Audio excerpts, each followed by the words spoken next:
السلام علیکم۔ آزاد ڈیجیٹل میں خوش آمدید۔ میں سلمان دورانی ہوں اور آج کے پوڈ کاسٹ میں میری مہمان ہیں جو کہ بہت خاص ہیں، لیفٹیننٹ جنرل حمید گل جو کہ D G I S I تھے سابقہ، ان کی بیٹی عظمیٰ گل صاحبہ۔ السلام علیکم۔ السلام علیکم۔ کیا حال ہے آپ کا؟ الحمد للہ، اللہ کا ٹھیک ہے۔ شکر۔ آج ہم پھر باتیں کر لیں کھل کر، بالکل جو جی۔ الزام آپ پر لگتے رہے پچھلے ایک لمبا عرصہ آپ اس کا جواب دیتی رہیں، لیکن آج تھوڑا سا اور مزید کلیئر کرتے ہیں۔ ٹھیک ہے، ضرور۔ اچھا، یہ سب سے پہلے تو یہ بتائیے گا کہ جو واران بس سروس آپ نے دی، یہ شروع کیسے ہوئی اور پھر ایک دم بند کیسے ہو گئی؟ یہ بڑا سمپل سا ہے، میں پہلے ہی ٹرانسپورٹ چلا رہی تھی، اور میں سرگودا اور پنڈی کے درمیان میری ٹرانسپورٹ سروس چل رہی تھی آلریڈی۔ تو جس وقت گورنمنٹ آف پنجاب نے اپنا ایک پروجیکٹ بنایا اور اس میں انہوں نے مختلف کمپنیوں کو انوائٹ کیا، وہ ایکچولی پروجیکٹ پاکستانی کمپنیوں کے لیے نہیں تھا، وہ انٹرنیشنل کمپنیز اور ملٹی نیشنل کمپنیز کے لیے تھا۔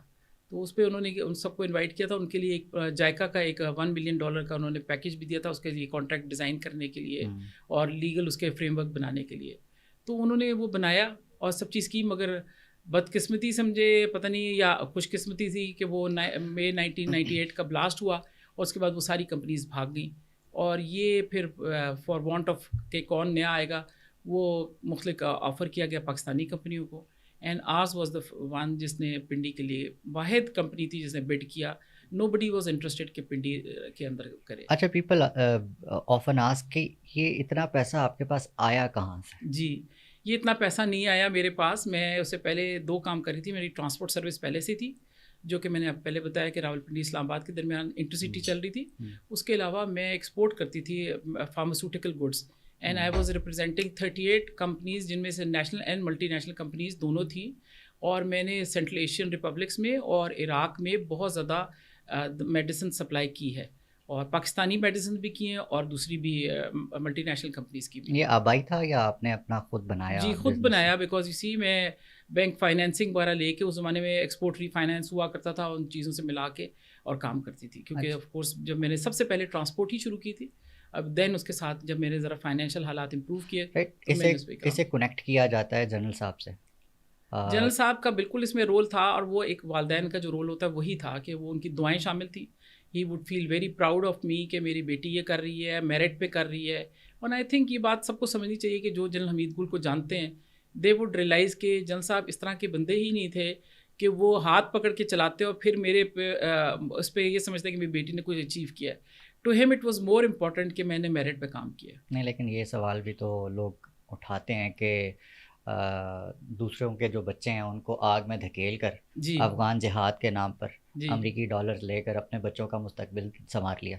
دیکھیں امریکی ڈالر تو کبھی بھی نہیں لیے، کہ اس کے اوپر جس وقت ان کو چینج کیا گیا تھا تو دی نیوز میں ایک بہت بڑا ہاف پیج کا آرٹیکل آیا تھا فرنٹ پیج پہ پر، اور جس دن ان کو چینج کیا تھا D G I S I سے باقاعدہ میر نذیر صاحبہ کے ٹائم میں، اور انہوں نے پوری ان کے اوپر ایک رپورٹ لکھی تھی، اور انہوں نے اس کے جنرل صاحب کی بہت ساری اس میں ان کے خلاف باتیں لکھی گئی تھیں کہ وہ بہت پیٹریوٹک ہے، بہت نیشنلسٹ ہے، بہت مذہبی ہے، جہادی ہے، اینڈ وہ بڑا ڈینجرس آدمی ان وجوہات کی بنا پر۔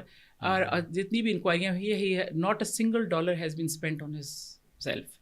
تو میرے والد صاحب نے کبھی بھی نہیں کوئی ایسی چیز خرچ کی۔ اور جہاں تک افغان جہاد میں دوسروں کے بچوں کے لیے، یہ باتیں تو وہ کہہ سکتے ہیں جن کو پتہ ہی نہیں ہے، انہوں نے افغان جہاد میں بیٹھ کے باتیں بناتے ہیں۔ میرے دونوں بھائی افغان جہاد میں شامل رہے ہیں، البتہ ایک وقت میں ایک جاتا تھا تاکہ میری والدہ بیمار تھی، تو ان کی خواہش تھی کہ میرے پاس ایک بیٹا رہے۔ رائٹ، اچھا جی، تو یہ ہماری پارٹیسپیشن رہی ہے میری فیملی کی، میرے بلڈ کی۔ تو یہ بالکل جو لوگ کہتے ہیں ان کو کچھ علم نہیں ہے، اور وہ بغض معاویہ میں اس قسم کی باتیں کرتے ہیں، ان کو حسد ہوتا ہے، وہ یہ بات سمجھتے نہیں ہے، صرف ایک ہیر سے پہ باتیں شروع کر دیتے ہیں۔ آپ پہ ایک اور الزام ہے کہ آپ قبضہ مافیا ہیں۔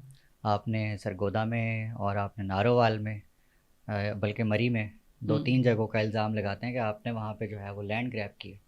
دیکھیے سرگودا کی تو میں آپ کو یہ بتا سکتی ہوں کہ چونکہ ہماری آبائی زمینیں تھیں، اور میرے والد کی بھی اور میرے سسرال والوں کی بھی، کیونکہ میری اپنے فرسٹ کزن سے شادی ہوئی ہے، تو ہم نے اپنا بینک کا لون اتارنے کے لیے بیک ان 2005 اپنی سرگودا کی ساری زمینیں ڈسپوز آف کر دی تھی، اینڈ جتنی بھی زمینیں تھیں وہ آبائی زمینیں تھیں، ناٹ اے سنگل 1 انچ بھی میرے پاس سرگودا کی زمین میں سے کوئی حصہ نہیں ہے۔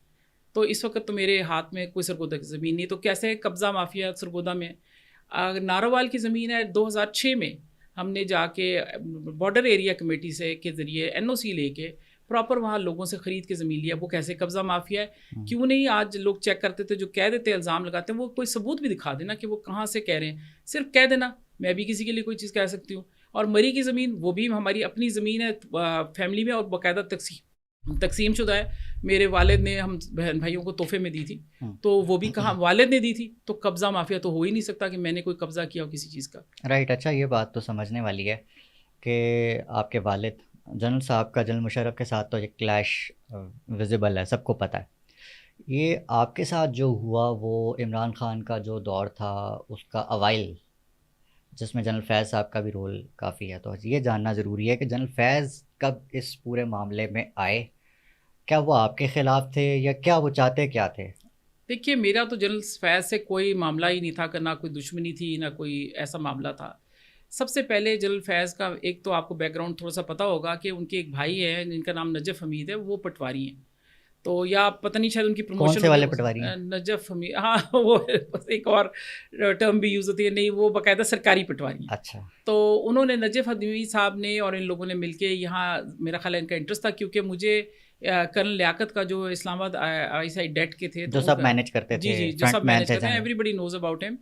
تو مجھے آن اے فرائیڈے مجھے ان کا کال آئی اور انہوں نے مجھے کہا کہ بہن اپنا تعارف کرایا, and he was very polite with me, and he said کہ جی میں نے یہ اس طریقے سے آپ کا جو ڈیپو کے متعلق ہے اس کے حوالے سے بات کرنی ہے آن بہاف آف DGI. تو آئی آسکڈ ہم کہ ہو از DGI, because in my time والد صاحب کے زمانے میں DGI نہیں کہا جاتا تھا, کہا جاتا تھا DGI کوئی نہیں کہتا تھا شارٹ میں. تو فار می مجھے بالکل آئی گاٹ کنفیوز کہ یہ کس کے کو ریفر کر رہے ہیں.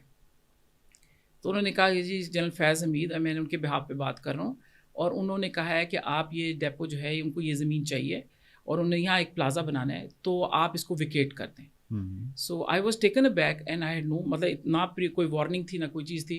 تو I was very polite and I said کہ جی بالکل, اب میں یہ اس کی لٹیگیشن میں ہے, ہم 9 ایئرس سے گورنمنٹ کے اوپر ہم نے کہا پنجاب پہ کیس کیا ہوا ہے, ہماری انہوں نے ہم پہ بسیں پہ اسٹے لیا ہوا ہے, ہمارے ایسٹس پہ اسٹے لیا, ہم we can not move them from the premises, ہر چیز ہماری بند ہے, ہمارے آفس کا سارا سامان بند ہے, ہم کوئی چیز میں سے نکال نہیں سکتے, تو میں موو نہیں کر سکتی چیزیں. البتہ یہ کہ انہوں نے کہا کہ جی آپ سے کوآرڈینیٹ کریں گے کمشنر کیپٹن احمد محمود صاحب. تو میں نے ان سے کہا کہ ان سے ضرور کہیں, مجھ سے رابطہ کر لیں, and well find a mutual ground. تو ہی سیڈ اوکے. اور اس کے بعد فون بند ہوا تو میرے ہسبینڈ نے مجھ سے پوچھا کہ آپ نے یہ کیوں کہا ہے کہ ان سے رابطہ کر لیں, کہ ہماری تو پوزیشن ہی نہیں ہے لیگلی کہ ہم خالی کر سکیں, کیونکہ گورنمنٹ نے ہم پہ اسٹے لیا ہوا ہے.